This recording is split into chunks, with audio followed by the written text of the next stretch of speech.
Whew. Ooh, it's actually running. Alright, everybody, welcome back to Moworks. I'm glad you stopped in today to watch this video. Today we're going to be doing a review on the Charles Daly 101 single-shot shotgun. This is a single-shot shotgun made by, well, Charles Daly. I think that's how you pronounce it. Your logo is typically just CD. If you look right here, hopefully I can get into frame. It's actually a company owned by Chiappa Firearms. And this is the model 101,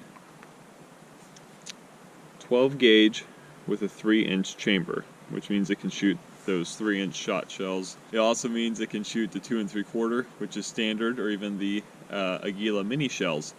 Because it's a single shot, it kind of works like almost like a .22 revolver does, where a .22 revolver can shoot .22 long rifle, .22 long, .22 short. These can also shoot all types of 12 gauge shells, as long as they're not the 3.5-inch shells, because it's only rated up to 3 inches. As you can see, it's a break action. I think most single shot shotguns are break action. There's probably some single shot full action ones. We do have a empty casing in here. You see that one's already spent.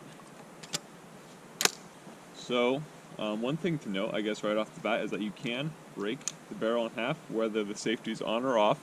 I don't know if that's common or not, but I like it just so I can take the bullet out while it's on safe if I want to. What you might notice about this gun in particular is that the release for the break action mechanism is on the bottom, but there's no hammer on the top. That's because this release is also an underbarrel hammer. So whenever you pull that down, you're actually cocking the hammer and opening the gun. So you can close it again, turn off the safety, pull the trigger, and then once you open it again, you grab your new shell, put a new one in there, close it, you can fire it right away. There's no extra step of cocking back the hammer. What I will say, also on another note, is that always make sure you either have a spent shell, a live shell, or a snap cap in a single shot shotgun if you go to dry fire it. Dry firing it, just empty like this, does have a high probability of damaging the firing pin. Kind of like .22 long rifles, or firearms, or other single shots. Some reason, the way the firing pin is designed in these firearms, it can be damaged if you do not have something for that firing pin to hit, such as a primer or a snap cap. So while I can't give you any direct guidance about pricing in your area, I've seen these firearms go for anywhere between $90 and $130. I'm talking about the 28-inch barrel 12 gauge model specifically.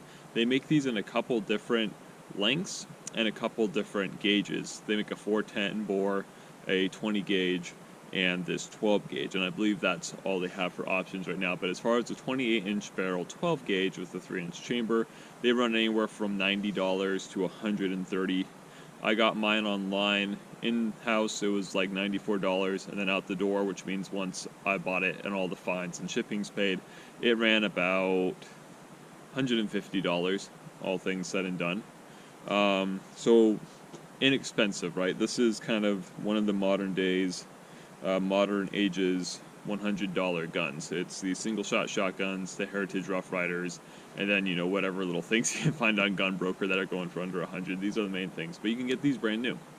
I would definitely say err on the side of the cheaper ones, because there's no reason to spend an extra $30. I originally was going to get the wood stock model, where it uses, I believe, Turkish walnut. But at the time I was buying this, all the wood stock models shot up around $30, and all the synthetic models went down in price. And since I had the funds available, I didn't really want to spend money I didn't have to. So I decided to get the synthetic stock, because I figured I'd be a little bit rougher on it, because I wouldn't be as worried about ruining the finish, and I could get it for a little bit cheaper. And I have to say I'm pretty happy with it. I would have to say that the stock itself doesn't rattle. Something in here, I don't know if you can hear that.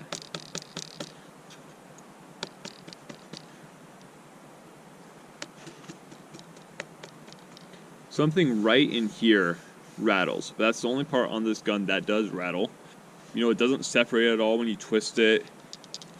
It doesn't, you know, bend or shift. The stock is hollow, but that's, you know, I guess some people would call that cheap, but that's not really something I mind. It's sturdy enough. It's not like you can flex it or bend it, and it's never given me any issues. It's never cracked or anything on me yet. I've been shooting it for a couple months now. And as you can see, I obviously have some additions on it. So when I got this stock, it was just a plastic plate with 2 screws in it on the back.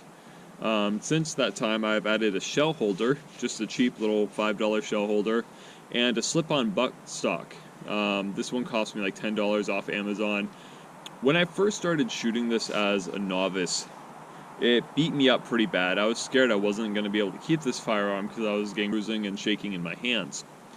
But once I messed around with it for a couple more weeks, I played with holding it, where to hold it, how to brace.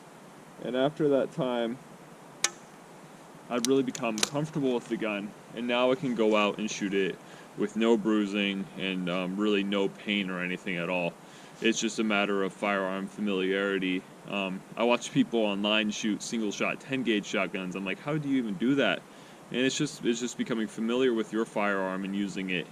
Now, I have heard that you can cause some nerve damage if the recoil on your firearm is too much for your body. I'm a fairly big guy, so I don't necessarily have to worry about that, but I'm all about taking care of myself.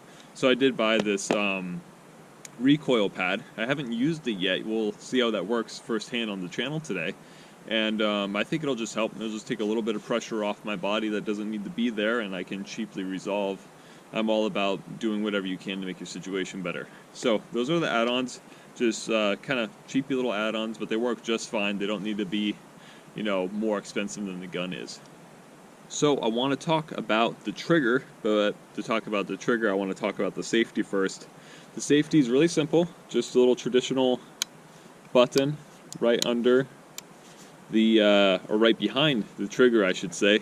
It's black on this side to indicate safe, and it's red on this side to indicate it's ready to fire and or danger in general.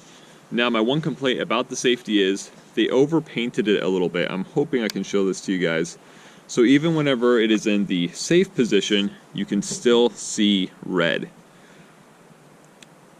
I hope that shows up, but you can still see the red warning even whenever it's on safe.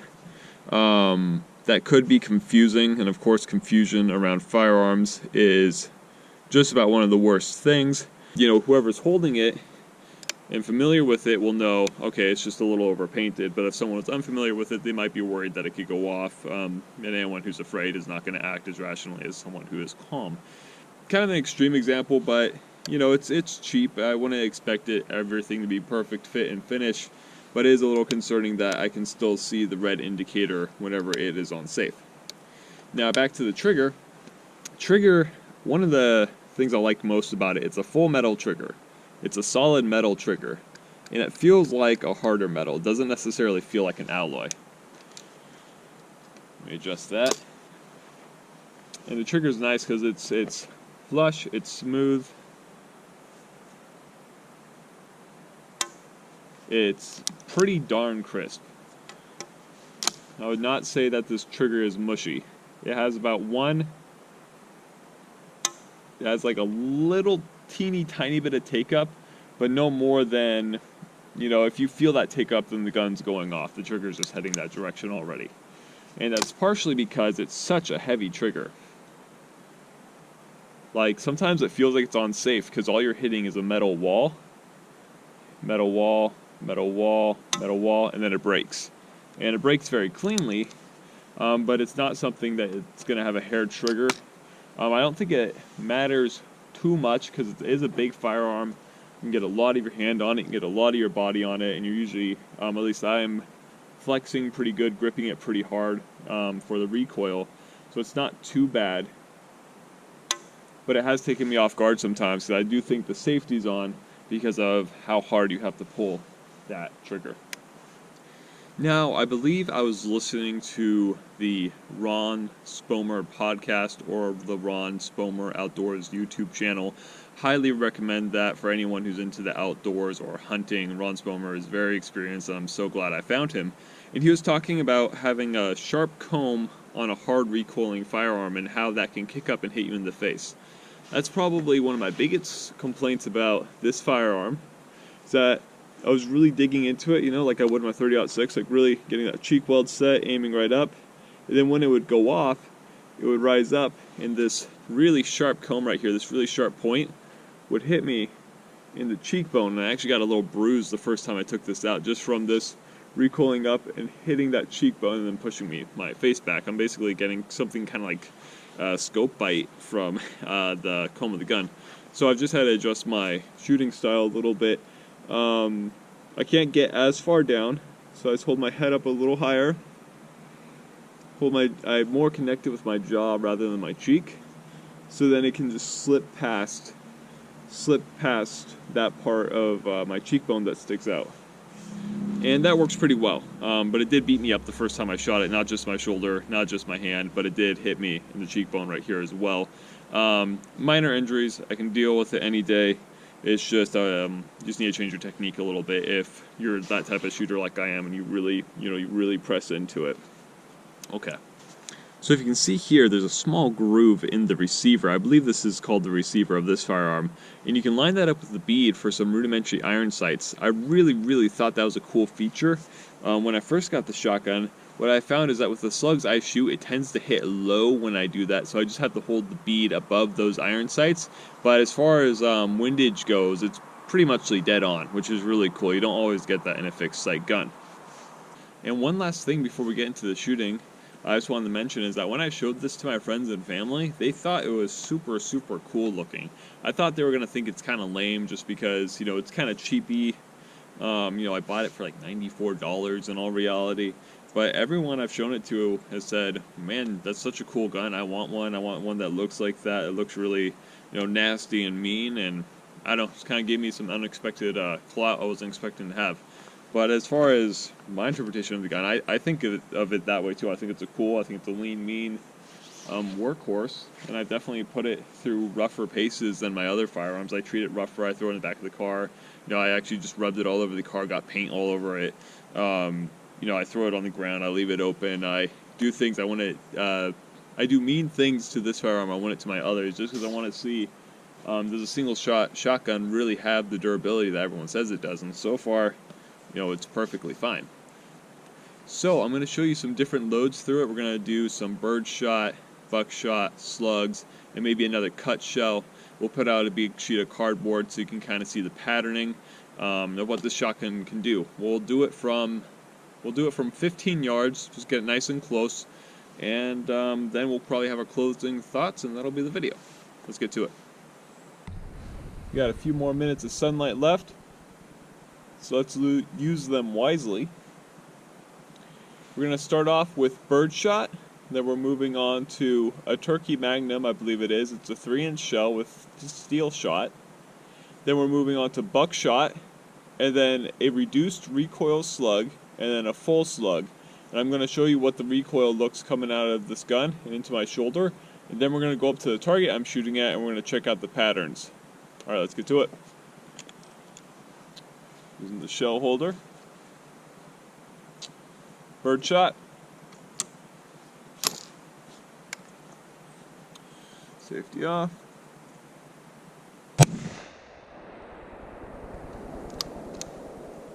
Alright. We got the turkey load, the 3-inch shell.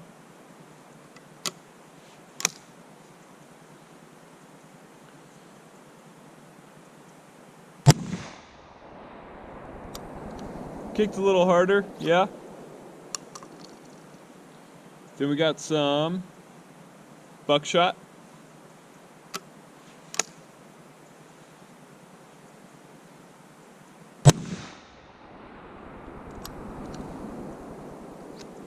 Not bad. And I'll mention that I am reduced recoil slug. I am using the rudimentary iron sight rudimentary iron sights for all these shots to kind of show you guys where point of aim is versus point of impact. Alright.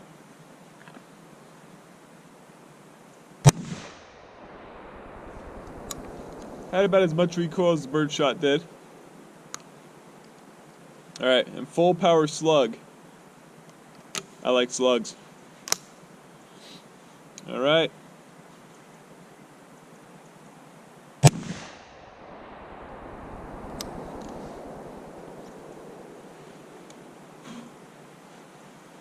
Another bonus of this gun, you get a lot of cool gun smoke. Alright, let's go check out our results. Okay. Again, we are shooting from 15 yards. You can see that this type of spread at 15 yards is more than adequate. Might even be too tight of a spread for some game, depending on what you're using it for, like probably usually meat, probably not collecting a lot of furs with a spread like this, but point of aim, point of impact, just a little bit low, but definitely would have hit what we're shooting for. Bird shot. Next over is our turkey shot, or our turkey magnum. You can see a little bigger holes, a little wider spread, again just a little bit low, but definitely would have taken out anything within that range. Kind of the spread goes around there like that. Our buckshot, like all the others, again a little low. 1, 2, 3, 4, 5, 6, 7, 8, and maybe 9. 1, 2, 3, 4, 5, 6, 7, 8, and maybe 9. So it looks like we got all of our pellets on target, which is good. If this was what we were aiming for, and we're aiming right there, we would definitely be hitting low. But we got 2 pellets on target, which, you know, I've heard hunters say is more than enough, or at least could be enough. I mean, could be enough to take down the deer you're after. Light recoiling slug, point of aim, point of impact. You can kind of use this crease as a guide. Basically, half an inch off as far as windage goes, and about 5 or 6 inches low. So, just aiming up a little bit, that light recoiling slug would have been perfect. Now, this result I wasn't expecting, but it's really not too bad. This is point of aim versus point of impact. It's about 3 inches to the left, and who knows, maybe that was me. But I think it's just a little bit off to the left at 15 yards. But when considering that this, if you made a circle a little bit bigger, this is probably about a 3-inch circle. If you made it to a 5-inch, it would have hit. And you know, if you only needed to hit, say, an 8-inch plate, let's say you're hunting a deer, that would have been more than adequate. And I bet you could take that, you know, even farther ranges and hit, you know, an 8 or 6-inch plate just fine, especially with a little bit of practice. Here's an overall look at our target. Very good results from 15 yards. More than adequate. You could definitely reach that out so much farther. And I will say, just right here for the record, that that slip-on recoil pad really saved my shoulder this time. Really, the kick wasn't too bad at all. Honestly, the hardest kicking thing was that turkey load, which I've heard is a fairly common experience. Alright, let's wrap this up. Alright, I hope you guys enjoyed this gun review today.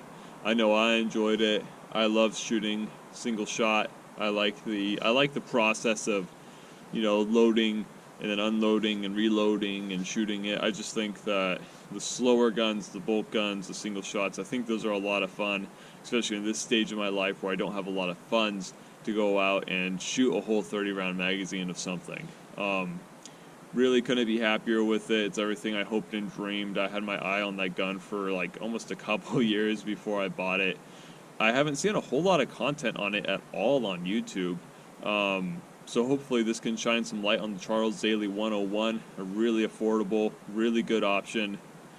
The only time I've ever had a problem with it was 2 times the firing pin did not strike the primer, and that is when it was extremely dirty and gummed up. I cleaned it, haven't had a problem in weeks.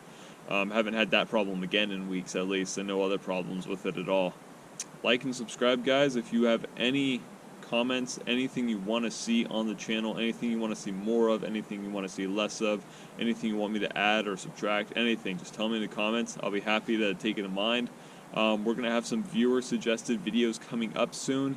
We also have the snow coming down. Just literally 100 feet above me I see the snow, and down here it hasn't snowed yet, so that might affect our upload status a couple weeks from now, but we'll see. Last thing, for you guys stuck around till the end, it's a special treat. I want to paint this shotgun. I don't know what color I want to paint it. I don't know what pattern. Probably something more camouflaged, but I'm going to leave it up to you guys. You guys, please comment what you want me to paint the shotgun like. Tell me what spray paint colors, what patterns, anything like that. And that's one of the things I've always wanted to do to this shotgun in particular, is paint it. Try my hand at rattle canning it. So please comment anything you guys want me to paint it. I'll tally it up at the end. If we only get like 2 comments, I'll probably just keep on bringing it up until we get more, and then maybe say when we get between 10, 20, 30 comments on what we want to paint it, we'll make a big wheel or something, we'll spin it, and then we'll choose what we want to do. Alright, thank you guys so much. I'm going to continue shooting till the daylight's out. Hope you guys had a good holidays, and I'll see you next time.